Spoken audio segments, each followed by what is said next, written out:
Welcome to the Happy Soul Podcast. My name is Melissa, and this is Sammy. We are diving deep into conversations that connect and inspire.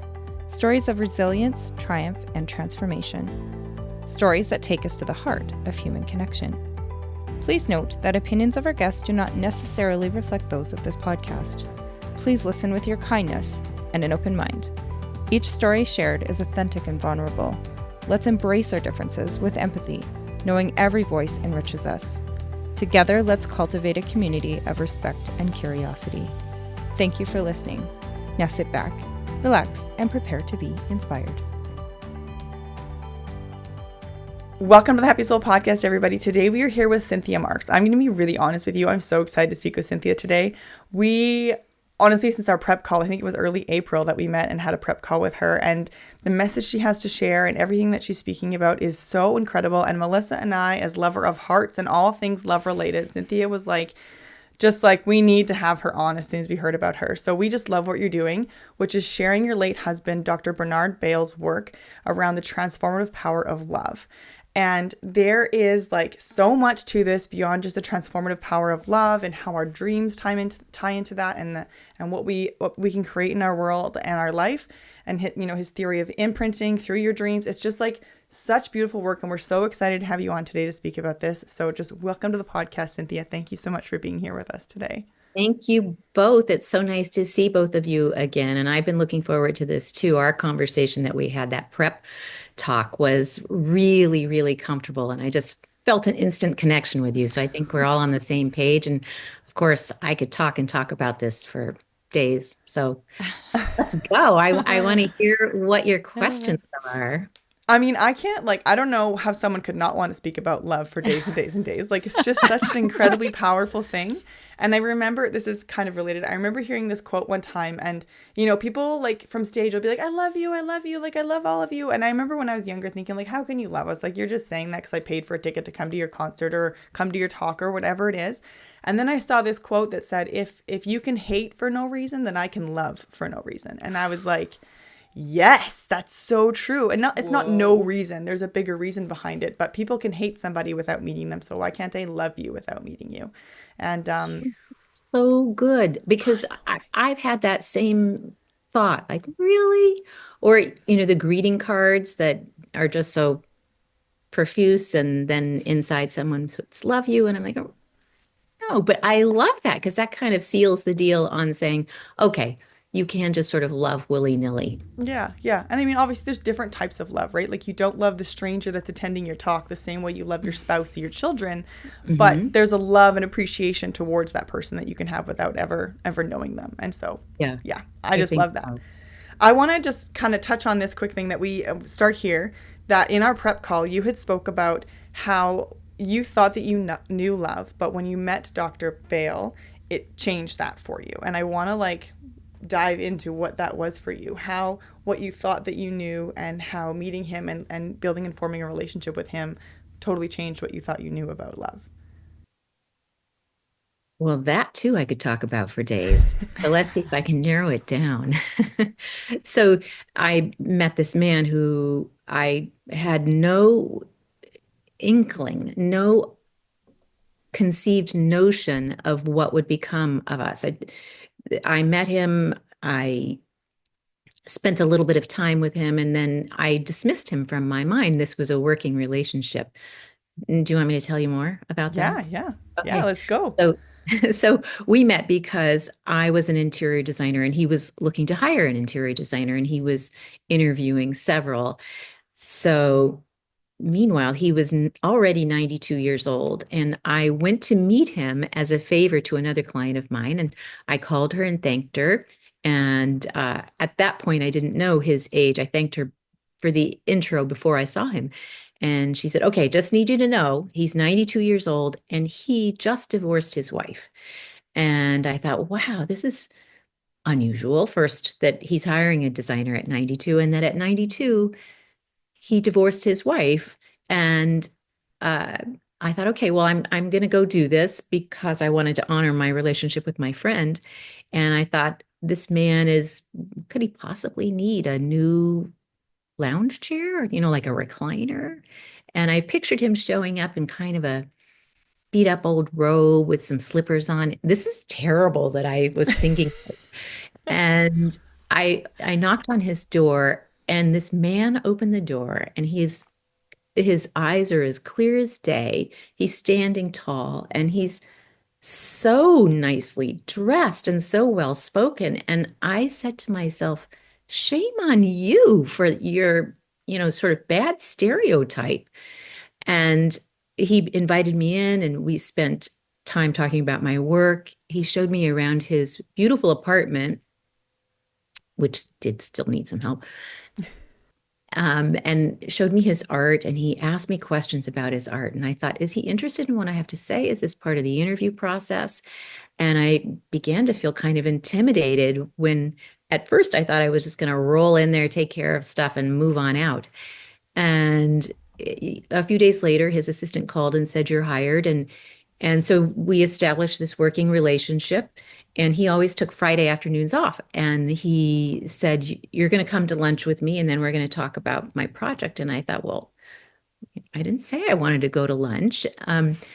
But somehow I was intrigued, and I didn't question that. And I just said yes. And so we had these interesting lunches, and I continued to feel intimidated by this Renaissance man. He knew so much about so many things. And at that point, I had no idea that he was a superstar in the world of psychoanalysis, that he was a rebel and a renegade and the smartest man I'd ever met. One day, because I didn't know what to talk to him about, I thought, what the heck? I know he does something with dreams. I'll share a dream.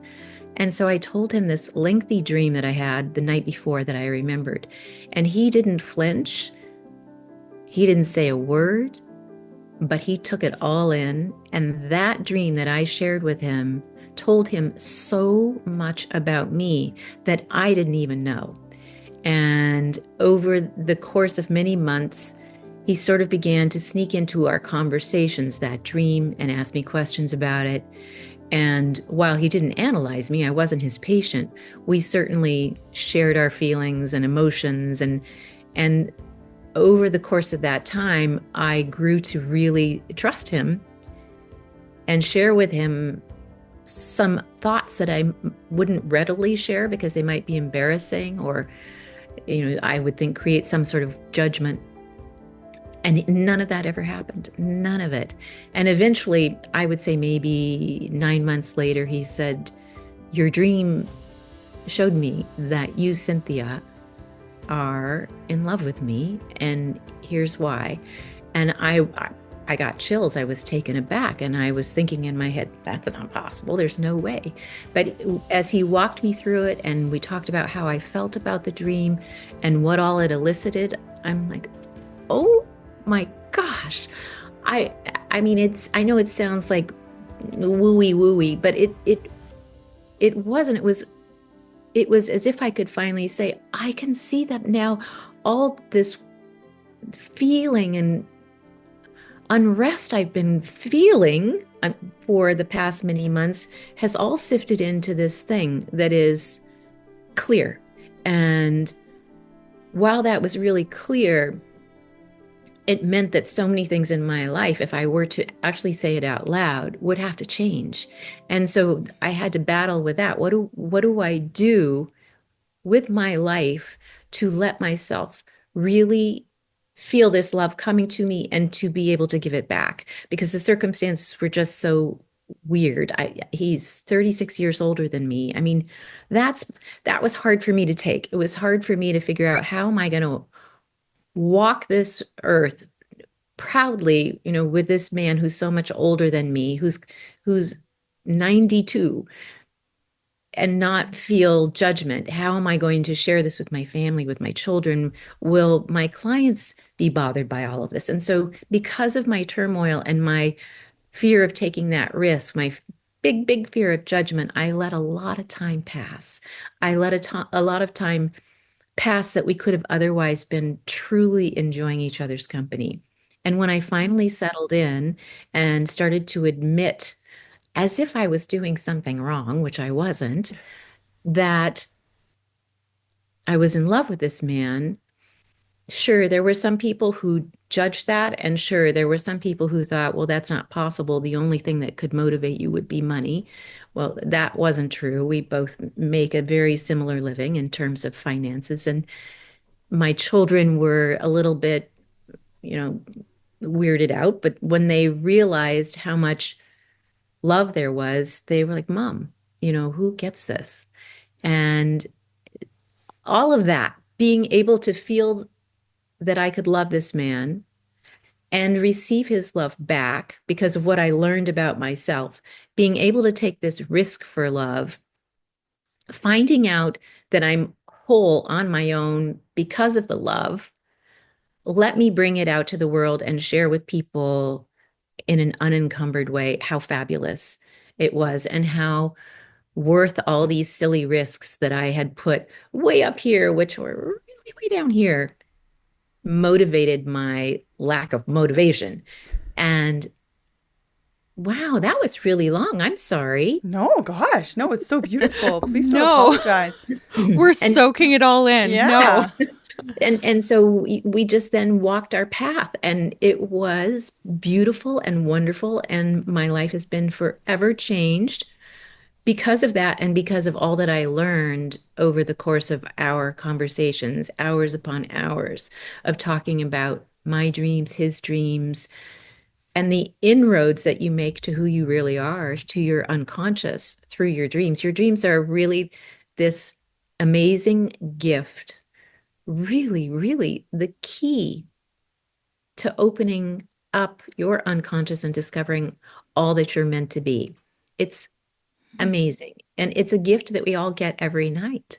All of us, we all dream. And, what do we do with that? Most of us dismiss it or think, what? That's silly. And it just, sort of goes down the drain.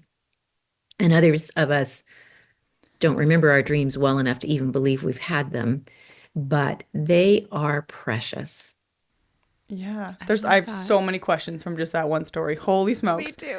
Like so you're saying that this relationship changed you, and was it because of how much it challenged you, like with your beliefs, with the things you had to overcome? Is that what changed you about it, or is there something more behind just the love that you felt and the love that you grew to learn that changed you?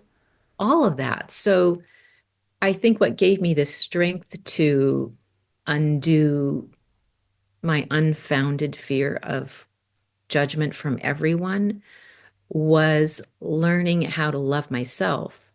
And I learned how to love myself through the conversations that I had with Bernard, where he helped me see what was really me versus what had been put upon me growing up in utero, ancestrally.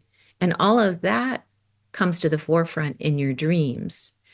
And I had several premises that I worked from in life that were uh, like a foothold for me. And after thinking this through and feeling the feelings associated with those footholds, overlooking at my dreams, I discovered that they were complete fantasy. So, for example, all of my life, and I don't do this at all anymore. When making a decision, I would ask my father in my head. It could be as simple as I'm a designer. Should I use the yellow colored tracing paper or the white colored tracing paper? And in my head, there'd be my dad saying, white, but that was completely made up. Should I go out with this man? I don't know if, he's not a doctor. And I would, ask for my father's approval on everything. And I came to know that that was needing my father's approval meant that I wasn't really being me. I was trying to find out who my father wanted me to be day after day after day. And I felt that in order to protect my relationship with my father growing up, I needed to be who he wanted me to be. And I did, as a youth, mold myself so that I wouldn't upset him, disturb family life, feel bad about myself. And I literally, like at the age of 12, said, okay, I get it. I see what he needs me to be. I'm going to be that. And I can be that until I can leave this house. I just have to make peace here. And when I leave the house, I'll hopefully figure out who I can really be. That didn't really happen. But I was able, through the course of my time with Bernard, to undo many, many things like that and figure out what it was that I, Cynthia, was instead of what was put upon me to be in order to survive. Wow. Holy. I feel like you just hit a chord with Melissa there. Oh, yeah, totally. I was like, oh, I do that all the time in my head. Yeah. All the time. It's That's freeing not to have wild. to do that. About your dad or about someone else? Me? Yeah, you. Oh, I ask my mom all the time in my head. When she said that, I was like, oh, I always do that with my mom. And that's not a slam on my relationship with my mom. My mom and I are very close. We have a very close relationship. We have the kind of relationship, I'll call her, I mean, the most ridiculous reason. I'm 42 years old, and I will call my mom to be like, Mom, are my leftovers still good? We call each other all the time. But when I'm not calling her, I definitely do what you just said. And I don't even think I realized I was doing it until you said it. And I was like, oh, yeah, so familiar. That's so familiar. Interesting. It's fascinating. Do you feel like that is really helpful to you? Or do you, I mean, it's an awful lot to digest and think about, given that you've never really even thought about the fact that you're doing this. Yeah. Or do you feel like you can't make the decision without her weighing in? Yep. And it's not on her. That's on me. Sure. Mm-hmm. Like, it's not because she's done anything wrong. Like I said, like she hasn't done anything wrong, but yeah, definitely. Yeah, that definitely is a big part of how I make decisions. And sometimes to the point of wrestling with it, like, yeah. Like I went through a phase of life where, sorry, I just took us on a bit of a tangent here. I went through a phase, I grew up what's called a cradle Catholic. So I grew up going to church every Sunday. And when I was in my early 20s, I kind of went through this phase of like, feeling like I was wanting to go to church just to please everybody around me and just specifically to make my mom happy. And I would force myself to stay home if I felt like I was going for her specifically. I've never told her this. But if I felt like I'm only going to church to please my mom, I would force myself to stay home, because what I wanted to get to was the point where if I did in fact want to go to church, I was going for me and my heart and my faith, not for anybody else. But I went through, and I still wrestle with that sometimes. But that's a lot. I don't think most of us at a young age, really sort of parse things out that well. So still doing it. Did you end up going to church a lot less? Yeah. Mm-hmm. Yeah, I did, because I realized, and some of it was just normal 20-year-old finding my own path stuff. But yeah, I did go a lot less at that point. And also when I did go, it felt a lot better, because when I did go, I knew it was for me. And it was actually feeding my soul.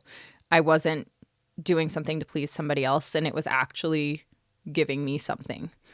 Yeah. Well, that's a great gift.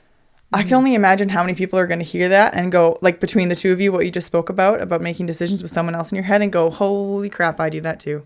And thinking about that, right? Like, are you doing it in a sense of that person's controlling me, or that person, it just helps me make my decision, like, but it's still me making that decision, right? Like, you can have a voice and it's just helping you analyze, and you can have a voice that's telling you what to do. Yeah. And so I just had another one. I have to write this down. I just want to circle back to something that you were talking about a little bit when you were talking about your relationship. No, you'll still be able to tie in. Go.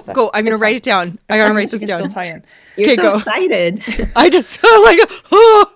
I promise you can still tie it in. It's not that far back. Okay, go ahead. But speaking about when you were talking about the limiting beliefs you had about your relationship with Bernard, Mhm. or Dr. Bale, I want to ask, like, if this was one of them, because in my head, this would be one of them for me. And I'm just curious if this was part of it for you. Amongst all the things of like what will people think and what will people say and all of this, based on my new relationship with someone who's 36 years older than me, was there a piece of that was, well, he's already 92 and he's 36 years older than me. How long will this actually go? Mhm. You know, was that a piece of it for you that was hard to, because I feel like it's one of those things where it's like, well, you know, I don't want to spend all this time with someone and fall in love with this person that I don't actually get that much time with. That was a little bit of it, but not that much. I think relative to the time frame, I was more disappointed that I let so much time pass without moving forward and really stepping into the relationship. I lost out. But we both realized that this relationship was going to be short-lived no matter what. And but it was one of those undeniable things. Undeniable. I said to myself, well, what would I feel like if I didn't do this? And I could just immediately feel in my body this big loss. Like, you here are claiming that this is a man that you love, and he clearly loves you back more than anyone has ever loved you or been able to express, at least. You would give that up because it's going to hurt on the other end, which it did. It was a big, big, big sadness. But oh my gosh, I made such the right decision, even though what did we have? We really had maybe 6 years together that were beyond the point where I, finally gave in and said, let's do this. Yeah, I think that's so important to people to hear, because I think we can choose not to do something, whether it's a relationship or whatever, just because it's going to be so short lived, and that's not a reason to not do something. So I just wanted to And you share want on to, that. and to save yourself, from a deep sadness. But Yeah. sometimes what you gain, what you learn, what you feel is so much greater than that sadness. And all of that is part of life. I mean, we can't get through it without feeling upset, feeling Mm-hmm. sad, and weird thing to say, but what a good thing to feel sad about the loss, of a great, great love. But Yeah. it's not as if he's gone. I mean, I still love him. I still have him in my life, in terms of memories. And, here I am working to bring his message forward. So it's still with me. Yeah, absolutely. Well, okay, so I want to say, oh my, I have so many things. I have Same. so many things. Oh my gosh. Okay, the first thing I want to say is I want to kind of talk to our audience for a minute, and I want to challenge our audience just for a quick sec here, because I think there are societal things that can get into our brain and have us hear a story through a lens.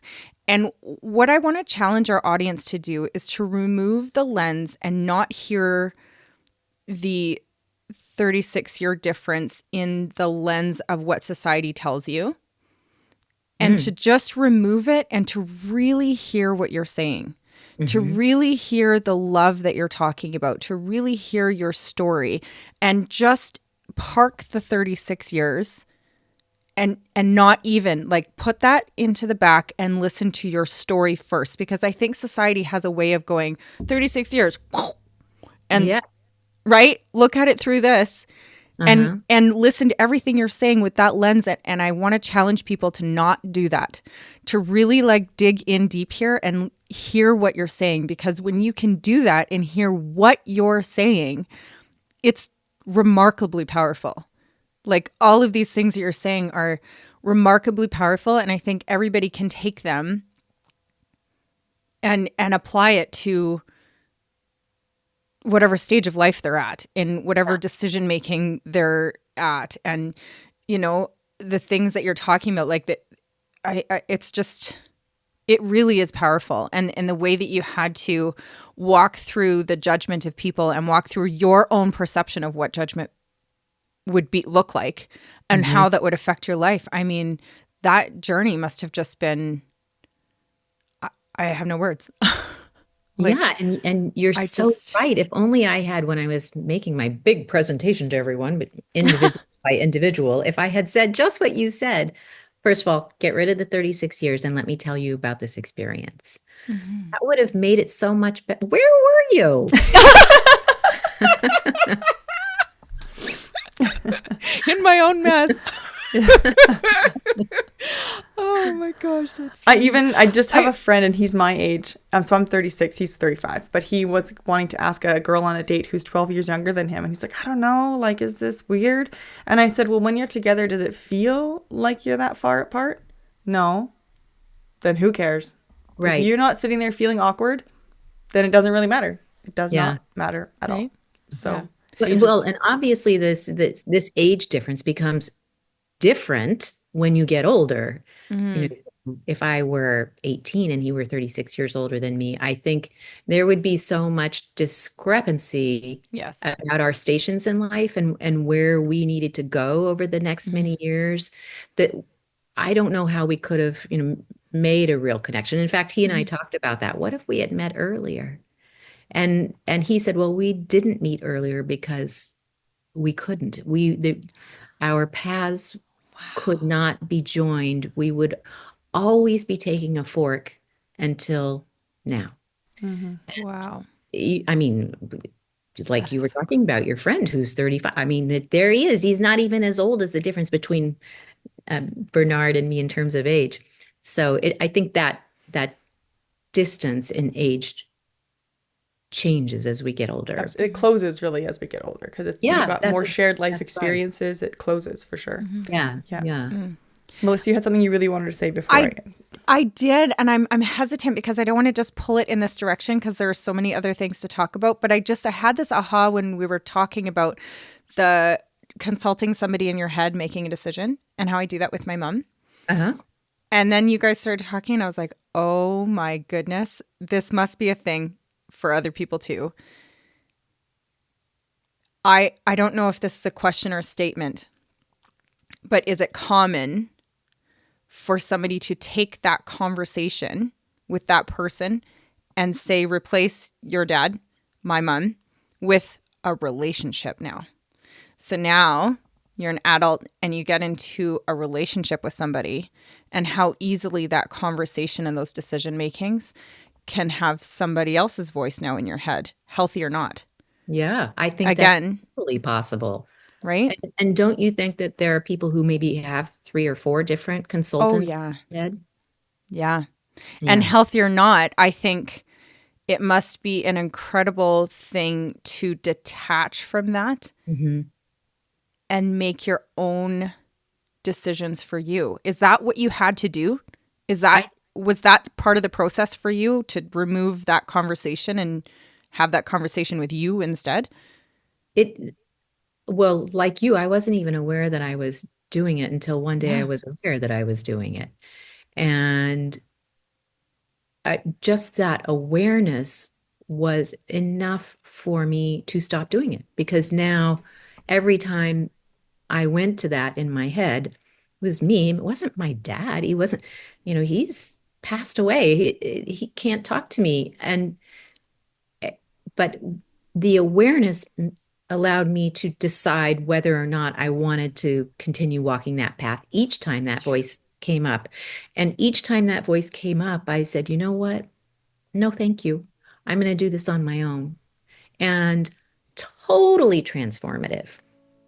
In addition to that, hearing my dad's voice, and my dad was this handsome, very tall man with a super deep voice, and growing up, that deep voice, it was important. When I heard that voice and some tones, I knew it was going to be a bad day. So when I would be, say, even talking with a potential new client, a man or a woman who had a particularly deep voice, I would change my behavior, because all of a sudden I'm like, this person has the authority. This person can keep me in line. And I lost out, because in presenting what I needed to present to those individuals who were perfectly great people, I just had this weird thing in my head. I would either choose not to work with them, or they might not hire me because I seemed so shy and whatever it was. So when I was able to let go of that, now when somebody calls me and they have a deep voice, it means nothing to me other than it's humorous because I think, huh, look what you used to do.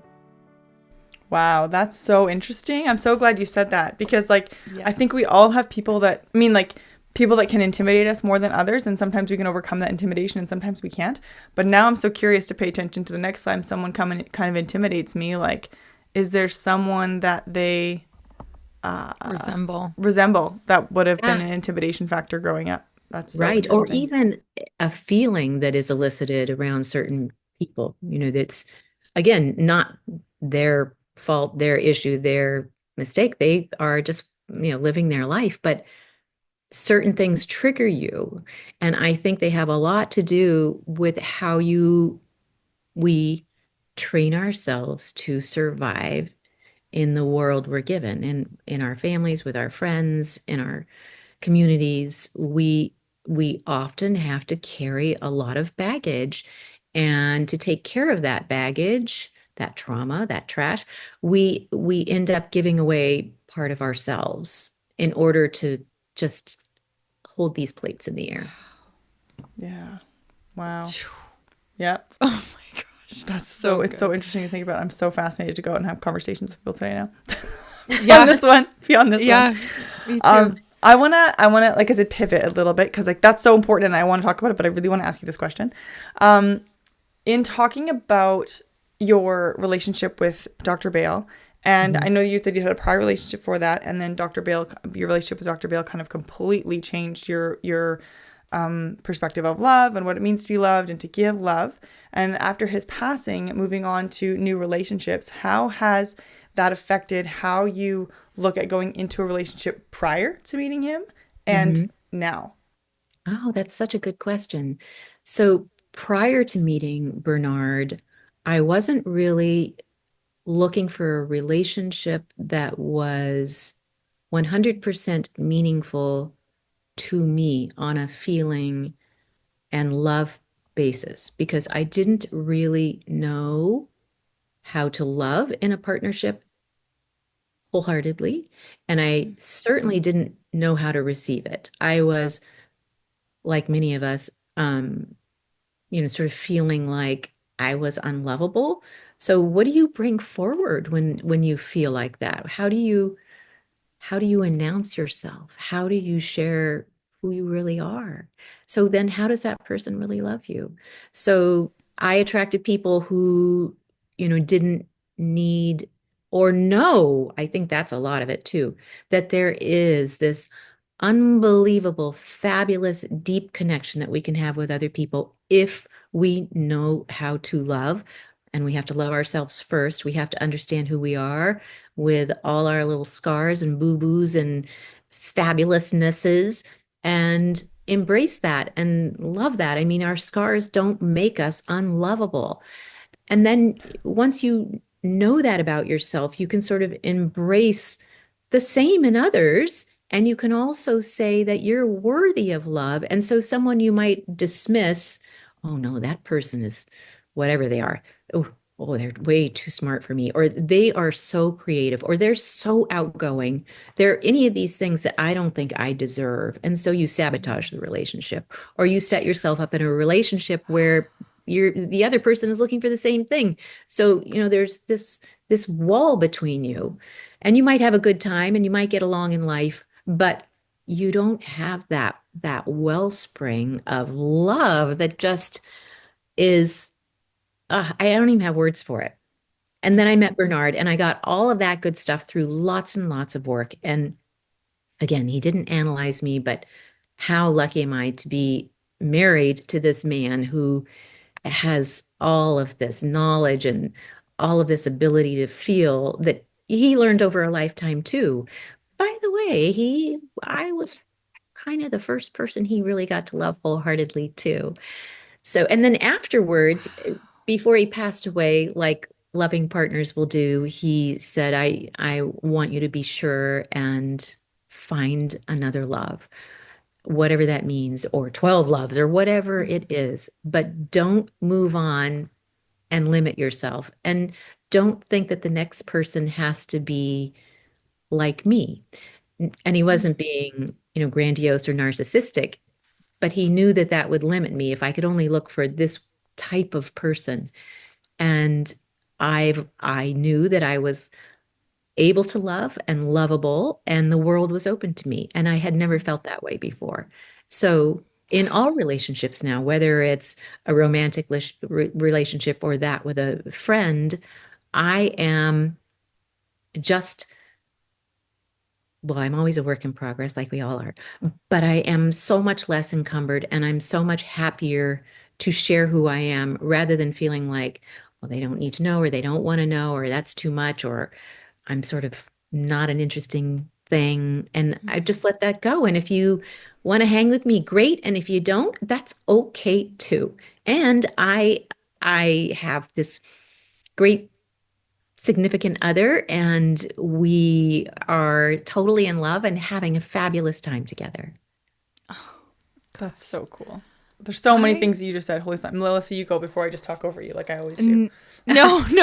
I just love everything that you just said. And one thing that stands out to me about the message that you're sharing is this isn't just about romantic love. This is about love that we share with each other in friendship, in meeting other people, in romantic, it's all encompassing.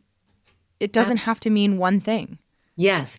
And that was the message that Bernard had for all of us. And uh, as basic as it is, once you get to the place where you know that you are worthy of love and you can figure out what it means to love yourself, that you are no longer carrying as much trauma, the trauma that was given to us by our mothers, our ancestors, our fathers.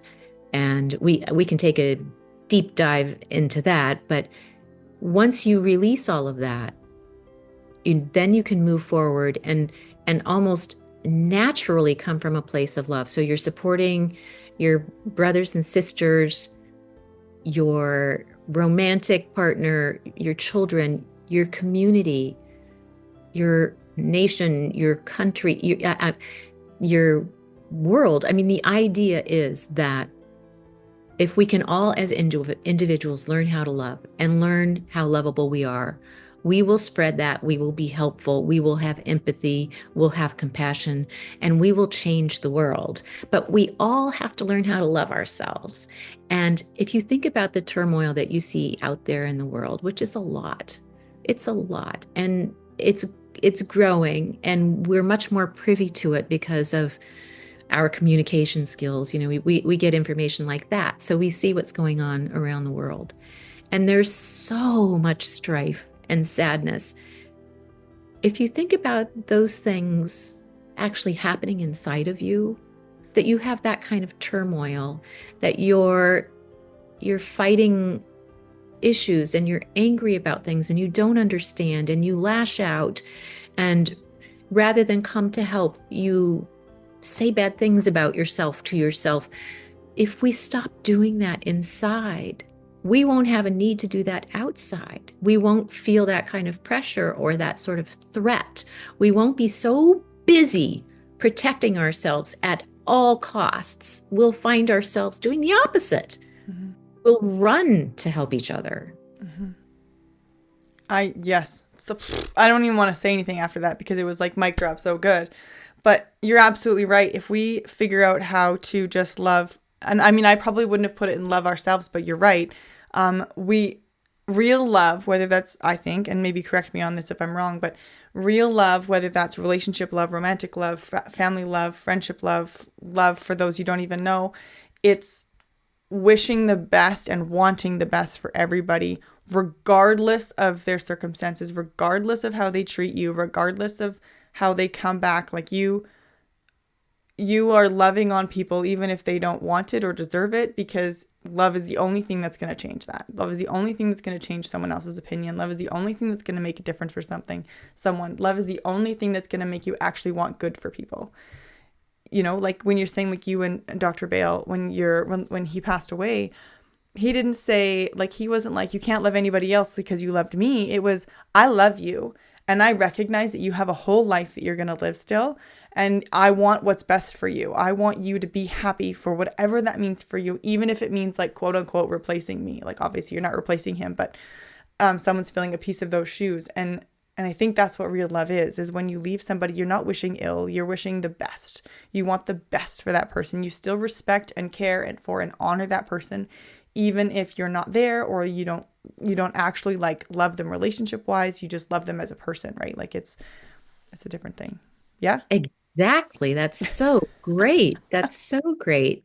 And to that, wouldn't it be nice if we could step back and take a deep breath when you're challenged with something that's difficult with any other individual and say, okay, why am I coming? What about this? Why am I feeling this turmoil? And think, is it because I'm protecting myself and that person is coming at me? And so I'm behaving in sort of an aggressive way, let's say, for example. And what would happen if I went back to that love that I know is me and came at that relationship with that rather than this, wait a minute, let me just protect myself and my status or my people or my whatever it is, and stop, because we start wars because we have so much to protect. And what are we protecting? Yes. What are we protecting? And we have these wars going on in ourselves, and we are doing that because we think that's our way to protect this thing that we think we are. And we're carrying all this stuff, all this trauma, all these things that we don't know how to deal with, and they don't let us breathe and love. Yes, absolutely. Absolutely. So much. I love that. Breathe and love. I love that so much. I really want to touch on the transformative power of your dreams and imprinting before we run out of time. But I want to just quickly touch on something that you said, and I'm going to just not even question it, just say it. But you were saying like your quote was exactly, scars don't make us unlovable. And I want to say it's not your, I mean, I know you're speaking this all inclusively, but at the time you were speaking specifically about our like internal trauma scars. And it hit me because I remember when I was going to have a C-section with my third child, and I was struggling so much with the scar that was going to come from that and how it was going to alter my body. And as women, specifically, I can't speak for men because I'm not a man, but we think like our stretch marks from having babies or scars from things make us less attractive. And just like our internal trauma and our internal stuff, it is just part of our story, and we have to love it and honor it. It doesn't make us less lovable, less attractive. It's just part of who we are. And we have to honor all the scars, not just, and I'm saying that to myself, we have to honor all the scars, not just the internal ones, the external ones too. So yeah, I think sometimes that's a good way to look at it. You can start with something simple, although, difficult for you to contend with, but something that is material. You can see it. Mm-hmm. And if you can talk with yourself about that and why am I so troubled by this, and come to the decision that it is what it is and I am still lovable on the surface, then you can much more easily apply that to internal trauma. Mm-hmm. Yeah. Oof. So much good. Oops, right? So much. I cannot wait to share this episode. Oh my gosh, Cynthia. I wish I could come give you a hug right now. I love this so much. Oh, well, I'm having such a good time talking with you two. You ask fabulous questions, so thank you. Thanks. One of the things that comes to mind about that too, that is really relative to trying to understand Bernard's theory, which is that we are all imprinted by our mothers in utero, and the feelings that she has, both wonderful and uncomfortable, scary, are all transmitted. Now, we don't really talk about the wonderful feelings because they're wonderful. We haven't done any damage there. So it sounds like we're like doomsayers, but really what it is here's all this great stuff. Put that over here because you're doing so good with that. But these things that are, sort of stomping on you, let's talk about those. And it's hard. It was, I don't know, maybe it isn't for you, but when Bernard first told me about this, I was like, I can't quite get that. I don't see how that's possible that my mother's feelings would be transmitted to me. How could that be? And then I remembered more than once when I was pregnant sorry, when my son was a newborn and I was nursing him, and I'd be away from him for a couple of hours. And I remember being in the grocery store checking out, and 3 aisles down, there was a baby crying, and milk just started to come from my breasts. And I thought, wow, I don't even know who that person is. And look at what's happening. Yeah. I mean, when I put that in my head and thought, I am so in tune, and I didn't even know it. I didn't even know it, that I hear that baby crying. That is a feeling that's elicited me, and I have this physical reaction. And my mom, let's say, is upset because she had a big fight with her brother, and she's angry and she's stomping around the house and she's crying. How is it that that's not being transmitted through her, elevated breathing, through her elevated pulse? How is that baby not being affected? That's wild. Yeah. Oh, that's wild. So I've heard not fully, but I've heard parts of this imprinting theory before. My mom, when she was pregnant with me, she was in an abusive relationship, and a very controlling abusive relationship. And she had just found out that there was another woman pregnant at the same time as she was pregnant. And she was in the bathtub, pregnant with me, had this thought go through her that said to her, I could end this right now, as in suicide. And she said she was sitting in that bathtub, and that thought waved over her like I could end this right now and it would be over. And she said, I shook myself off. I stood up out of that bathtub and I left. And she did. She stood up out of that bathtub, pregnant with me, and left him, never to see him again, to rescue not her from that life, me from that life. And as I've gone through my life, I have thought about that ever since I found out about it, because it wasn't until years later that I found out about that. And you talk about imprinting, and I think there are definite imprints of that moment in my life and how I pursue relationships of my own. It's Wow, incredible. that's a lot for both of you to have contended with, because I believe you were contending with it in as much as your mother was. And I wonder if you have some kind of extraordinary strength as a mom in, protecting your kids. I wonder if do things in the face of a struggle that some of us might not do. Dun, dun, dun, dun, dun, dun. Dun, dun, dun. Dun, dun, dun. Holy smokes. But I mean that in a positive Yes, way. yeah, I know. Yeah. I took it And like then I that. Thank also- you. I did too. I just thought the dun dun dun was funny. I really, okay, I know I really, like, Go as ahead. we've said this like a million times, you really want to respect your time, but I really want to touch on the imprinting dreams quickly before we please. go, because like you talking about, you had this dream and Bernard telling you how it was about you meeting him. And I really need to ask, do you remember what that dream was? And would you tell us about it and how he relayed that to him, like dissecting the love that you had for him? I don't remember all of his associations with my dream, the associations that we came up with. So, you might be dreaming about a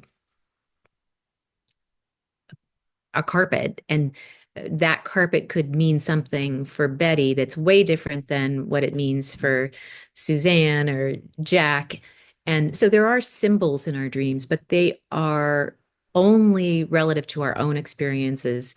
I don't think that there is sort of a key to the symbols in our dreams, in that through the course of all of these dreams that Bernard studied, he did find out that, okay, so people usually, if they're going to talk about what associations they had with the sun rising in their dream, it would all sort of be the same. Or the ocean, oftentimes people would say they've had to dive into the ocean, and he discovered many, many, many times that people were really in that situation of a little bit of turmoil in their mother's womb, sort of swimming in this ocean.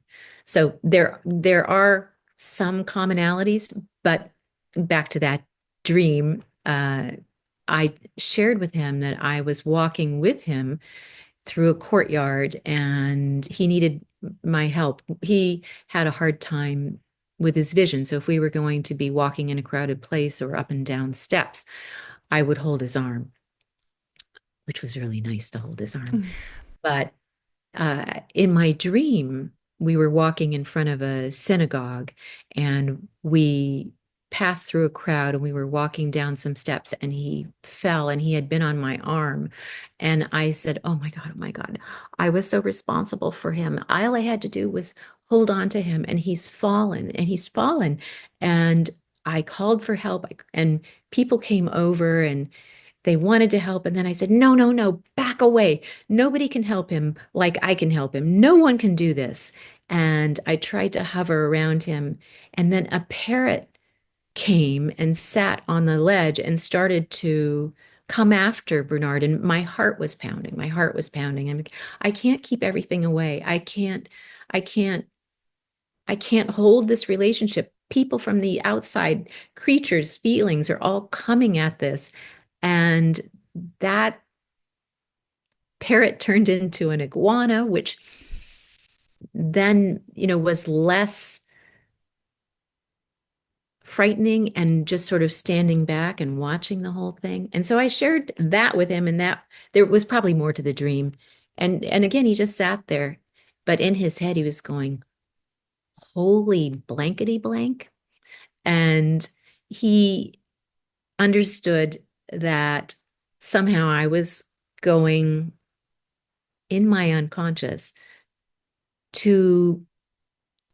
I was going against all odds to make sure that we could have a relationship together. I was in my dream, fighting my demons, fighting judgment, doing everything I could to make us whole. Wow. I'm And fascinated. Sorry, go ahead. it took me a long time to kind of see it. He didn't say this to me. He didn't say, this is what your dream meant. It was over the course of months of just bringing it up every now and again, like, hey, you remember in that dream? What what did you say it meant when I fell down the stairs? And then we would just talk about that. And I was just this little naive person not knowing anything about dreams. I'm like, really? He wants to talk about it again? How does he And remember this dream? I told him. I know, but eventually all the parts sifted into place for me. And by the time they sifted, I also understood and respected what our dreams meant because we talked about so many others that I began to see that there was a lot of help to be had in that getting into my unconscious and thinking about why am I so terrified? Why do I have all these animals in the front yard all the time that are not friendly? What does that mean? And I had some things that had happened outside of my family that I had misconstrued as a young woman, and they had led me astray in terms of living my life. I had very unfortunate circumstance that I turned into what I thought was a very fortunate circumstance, and it was absolutely not. And my dreams were saying to me, stop it already. What you have turned this thing into, what you've modeled love on is upside down. It's hurting you. You have to stop. But until I got into my dreams and understood what I was being faced with, I I kept this model over here in addition to the thing of needing to do what I thought my parents needed me to do in order to have their love was this other thing. And and even when Bernard and I came to terms with that, I still said, impossible. No, no, no, no, no. That is what I've been thinking it was all these 40, 50 years. It just is. I couldn't let go of it. How do you let go of something that you've used as a model for so long? Yeah. I find dreams so fascinating. Like I have very vivid dreams all the time and sometimes repetitive ones. And I'm always like, I need someone who knows dreams to like, not that I'm asking you to do this, but just in general, like I think about that because there's got to be things behind them, right? Like why do we think these things? Why do these themes consistently come up? Why all these things, right? And then my husband hardly ever has any dreams, or at least doesn't remember them, right? And Yeah. so like why do some people have that and some people don't? And what does why do the repetitive ones matter? And what, like it's just they're so fascinating. So hearing the way you had this dream and he the things he pulled out, like as soon as you're knowing the backstory and as you're telling the dream, like all the people coming around, like you can see that's where it's tying into is the people speaking at you and the voices from outside, right? So Yeah. that's Well, fascinating. and I've discovered that through the course of understanding your dreams change because what you're dreaming about in a repetitive way will become less and less as you come to understand the associations and the feelings that are being presented to you in those dreams. And it's not as if you find out X and you have to go speak to someone about X. You did this to me. It's not that at all. There's no you did this to me about it. And in fact, if you think about the fact that your mom has put some trauma on you in utero, she's it's not that she's a bad person, not at all. I mean, she was given trauma. Her mother was given trauma. Our dads have trauma. We're all born to mothers who have trauma, whether that was 700 years ago or 25 years ago. But I think for your audience, if they're interested in dreams, and I'm not a psychoanalyst, I've just had the benefit of this fabulous relationship with a fabulous psychoanalyst, it, and the best way to get to the core of what your dreams mean is to have, sort of a proper relationship with a therapist who really knows the work. But that's hard to do. And not of us, all of us have the time or the desire or the finances. But on our own, we can start to write down our dreams. And many people will say, I can't write anything down. I don't remember them. But if you, over the course of time, say to yourself, say before you go to bed, you know what? I'd really like to remember a dream.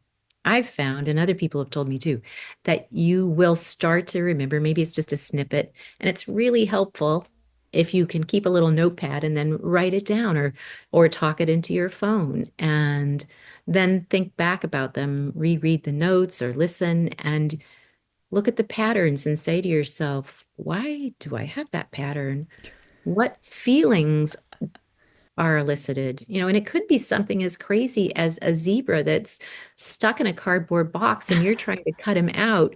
And you think about that and you think, I can't even begin. But what does that make you feel? Is there some anxiety there? Is there, is it that something is so black and white and you're not paying attention to it? You've covered it up and you're trying to get to it. I just made that up. But I mean, there, who knows? I mean, but if you start to think about it, okay, well, maybe it's not that it's black and white and it's that simple. Maybe it has something to do with the newspaper. Maybe there's something in the news. So many different things. And as you start to think about the 17 different avenues, you find the one or the two that elicit a feeling. And Yeah. then you start to think about that feeling. And when did you first have that feeling? Where did it come from? What in your past reminds you of that feeling? Certainly you didn't have an experience with a zebra in a box, but what what feeling does that bring Yeah. to mind? Yeah. I'm going to tell you this. This is totally TMI, but I'm going to tell it anyways. And I apologize to any family that listens to this episode. But like, I want to share this because like in you tying it into things and you can relate when you have these repetitive ones. Like this one's a very direct one, so it's very obvious. But like I would constantly have dreams that my husband was leaving me. We've been together since we were like 19, 20 years old. I'm 30. We're both 36 now. We're very happy. He's a wonderful human being. He has never led me to feel this way. So I constantly have these dreams that he's leaving me. And I'll tell him when I'm having these dreams, like, you left me again, like, you, whatever. And I'll tell him the dream. And he's like, I thought you were kind of mad at me today. and, and he said, one day he said to me, this was just a couple of years ago, he said, do you realize that whenever it's been a while since we've been intimate, you consistently have these dreams? That's when you have the dreams. Whenever it's been like a week plus that we've been intimate, you start to have dreams that I'm leaving you. And then as soon as we do it again, do that again, do that again, you stop having those dreams for a while. And I was like, holy shit, you're right. And I've realized how much, for whatever reason in my brain, I've tied him, and this is not that he's created me. He's never led me to feel this way, that my worth to him is tied to how often we have intimate time, right? And he's never led me to believe that. It's something that I learned growing up was my value to a spouse. And it ties into how I feel like all these other things. But when he pointed that out to me, I was like, holy crap. All right. Well, something I got to work on what my value is to you. And so yeah, it's just one of those, it's a very direct That one. is fascinating. That's a good one. That's That's really something. But I know that there's so much to talk about, but to intimacy, I was having this conversation with a girlfriend and I was saying how for me, and I don't know if it's like this for everyone, but that kind of intimacy, sexual intimacy on a regular and happy basis only helps me feel on so many other levels so much more intimate with the person I am in a relationship with. And I don't know if it's which comes first, really, feeling really comfortable with someone and then having wonderful sex, and it becomes a lot about feelings and knowing each other, or the other way around. But anyway, just threw that in there. Yeah.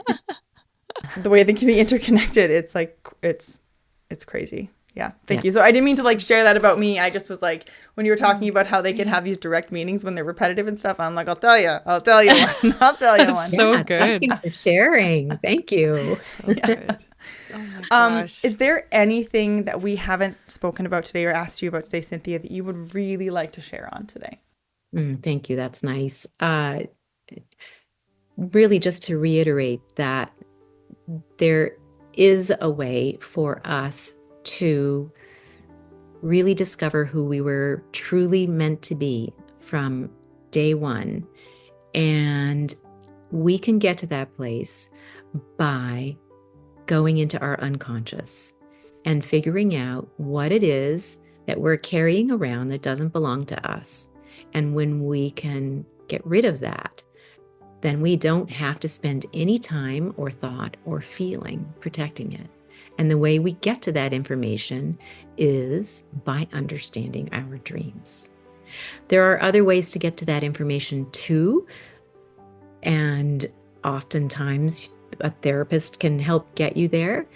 But this is fabulous. It's available to all of us. And again, unfortunately, there aren't enough people in the world to help us with this, with the amount of knowledge that Bernard and his few peers have. But the goal is that we all love ourselves first, and then we just naturally sort of spill into the world with love. And look at this world, it's got to change.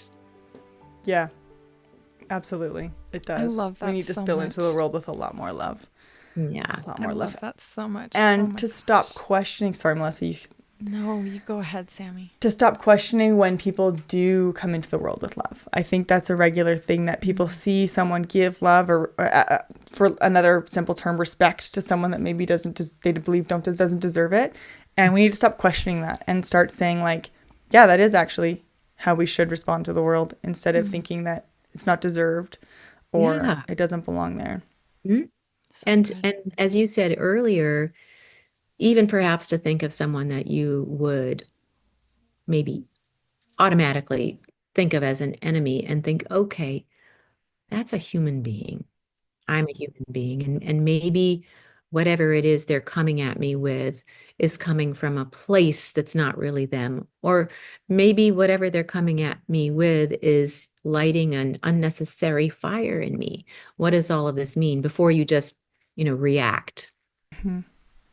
Yep. Yeah. Can I ask you one more question I just thought of? Yes. Okay. Sorry, Cynthia. I love it. This just crossed my mind as you were speaking, because I was like, yeah, like my example was thinking to my kids, like, whenever someone's mean, I usually just say like, well, they just didn't learn how to love and be nice. And so we need to just be nice and kind back to them. And that's how we can show them. It doesn't mean you give up yourself to them. Like if they're being mean, don't keep putting yourself in front of them, but like you can still be kind and respectful and remove yourself from the situation. But then it made me think, like, I know that you didn't learn this till after your kids were old. Not that you didn't learn it, but this was a big lesson for you after your kids were older. Did that shift at all in the way that you spoke to your kids or grandkids about those kinds of things after learning all of this with your relationship with Dr. Bale? Yes, there's been so many times where I've thought about how different would my life with my kids have been had I understood all that I now understand about people and relationships and myself. And I mean, the one thing I do tell myself, and I believe it, is we all do the best we can with the circumstances we have. And so I don't beat myself up. I have two adorable grown-ups that don't have children, so I don't have grandchildren yet. Okay. But I love them to pieces. And yes, it has changed the way I relate to them. I'm much more honest about who I am and about my frailties, and much more forthcoming, I'd say. And I think in the past, perhaps I felt like not giving them some information may be a way of protecting them. But now I see, even as adults, what I need to do is give them information in a loving and safe way so that they can use their skills to help themselves. So darn good. So good. I'm just like overflowing. Thank you so much, Cynthia. Honestly, like we could keep you here all day. I have so many questions, but like, can we just talk to you every month for the next 15 years and we'll just see how it goes? Fun? 15 years. Well, I'd rather sit here and talk with you two by far than, head out and go to work. So this is so fascinating and fun. And I love your questions. And I feel like you two sort of understand the message. So thank you so much. Yes, thank you so much, Cynthia. Honestly, like incredibly grateful for your time today and your knowledge and sharing everything that you've learned and grown through. It's incredible. And we literally cannot wait to share this with our audience. So thank you so much for being here today. It's been my pleasure. Absolutely. Thank you so much for joining us today. We hope you enjoyed it as much as we did. To help support the growth of this podcast, please feel free to leave us a review, follow us on socials, or recommend us to your friends. Your support honestly means the world to us. With love, Sammy and Melissa.